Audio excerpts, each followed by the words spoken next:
Hello guys, my people, nizere ko mumeze neza. Uyu munsi rero mugiye muri kwiga, tugiye kuba twafatanya mu kumenya ibintu. Uyu munsi tugiye kwiga ku bice by'insina uko byitwa guys. Nta kindi turaza ikirere bakita banana fibers in English. None insina yo bayita banana plant. Urukoma barwita banana stem. None ikintu nakubwira, kino kiba kiriho ibitoki bakita banana bunch, ibitoki babyita banana. Noneho kino no mukanana bawita banana horizon.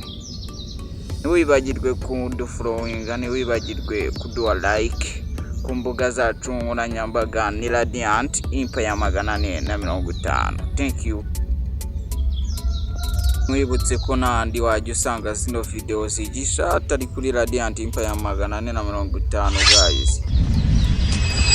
Kandi buri kintu cyose guys ushaka kumenya turahari ngo tube twakikubwira. Ube wakidusangiza ucyandike muri comment tube twagusubiza, kandi turabakunda.